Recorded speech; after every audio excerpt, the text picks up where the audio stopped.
Andy, hard work, but another 3 points to keep coming. I thought our performance was exceptional. I thought we had control of the game with and without the ball.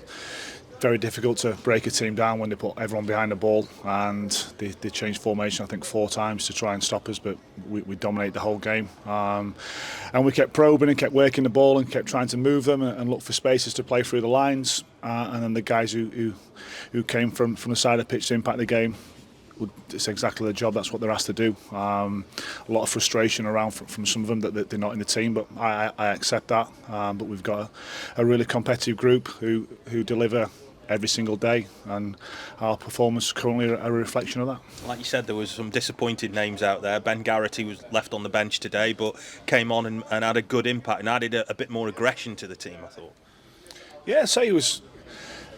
We dominated the whole game without the ball, and the lower they went, you keep trying to find spaces, and it's difficult to find them. They defended the box really well, fair play to them. We sustained attacks, we counter-pressed really well. When they played a forward ball, we turned the ball back over again. Our organisation behind the ball was really good, and we just kept going. We kept trying to find a way.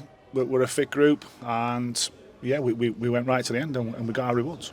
Was that a big difference maybe this year than last year? I know we won't dwell on that, but is it a big difference this year, the fitness levels and the ability to keep going in games, whereas in the past you may not have picked up maximum points? It was a focus for the recruitment in the summer to make ourselves more robust, more reliable, fitter, run at high speed more often, more actions when you're in small areas.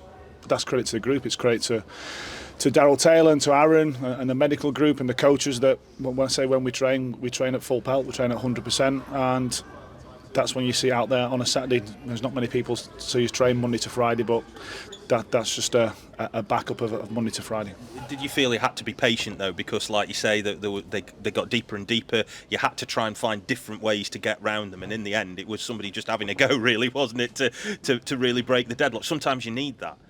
Yeah, we spoke at half time and thinking with the team we had on the pitch in the first half, how were we going to score a goal? And we probably weren't going to score a goal from a wide cross. We had to work our way into the box, and it's something we spoke about yesterday. Once their wide attackers jumped to our wide centre backs, could we pick them off with our 10 and wing back and get into down the sides of the box and deliver low balls and cutbacks?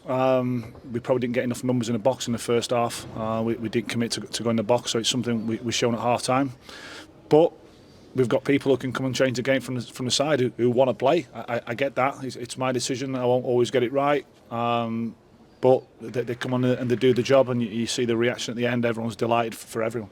Challenge for you now, like you say, you're having to disappoint some players and leave some out. How big a thing is that for you as the manager now, knowing that the buck stops with you? Listen, we speak as staff. We look at what's happening Monday to Friday. We're trying to manage the load of everyone. We're going into a schedule now where to be fit and fresh is really important. Whoever's on the pitch, and we've gone through a similar period at the start of the season where we had the 4 midweeks, I think, out of 5, and I changed things around. And yeah, you're trying to reward good performance out on the pitch, but you also have to be, as I say, fit and fresh to start the game, and that's the most important thing. We've got a collective group of players who are all playing at a really good level, who are all confident in themselves, who all know their individual roles within our team structure, and we have to keep going. Just a quick mention for Funzo, who got man of the match, and he and Ollie Arblaster in the middle. They look like they kind of dovetail really well. Were you aware of that when you brought Ollie in to play with him, just how well they could complement one another? You always hope that will happen, don't you? And listen, with the work we did on recruiting Ollie, in terms of identifying him, what he could do and what we thought he could add to our group, and complement the rest of the team. That's obviously why we brought him in.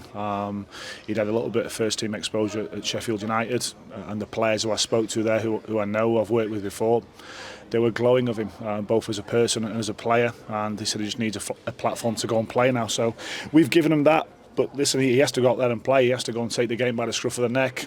Does he look like a 19-year-old lad playing single-digit games? Probably not, but that's credit to him.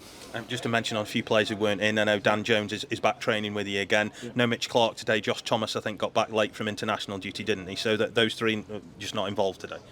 Mitch had a bang on the knee at Oxford. We thought it'd settled down. It's flared up a little bit this week, so I can't afford to take any risks. I've got the rest of the group who are fit and raring to go. So I'd be very naive to start with a player who I don't think's at 100%, and that's the decision I made to leave him out. It's nothing major. And Josh got back into the UK late on Wednesday night, and he came back up and joined back in with us yesterday. And I just thought it was the right thing to do, to leave him out and go with a group who's been here for this week. But he's available, and that's my decision. And as I say, Dan knows trained with you again though, hasn't he now? So he should be back up and running soon. Dan's trained with a group the whole week. We've increased his load throughout the week. He trained fully yesterday. He's fit. He's available. He's obviously missed a period of time of competitive football because of his illness, but yeah, he's back in a good place, and we're all really thankful for that. Last thing though, second in the league. You know how many points is it now? 16 points out of your first 7 or 8 games. That's a pretty good return. You must be happy with how things have gone over the last few weeks. Yeah, you can see the smile on my face, can't you? I'm delighted. No, listen, it's credit to the players. We've started off the season okay. Our performance levels are getting better, in my opinion. We're trying to progress. We came together as a group weeks ago, not years ago. So I think we're going to get better, and we're asking the players to do certain things and get better. I think our build-up today was better. We used our sixers better to bounce out their initial press. So we're going to grow, and hopefully that will continue. But thank you to the fans. They stuck with us. It would have been easy to turn a little bit when you're seeing an opposition just defend the penalty area, and they kept with the players and they kept cheering them on, and enjoyable scenes at the end of the game.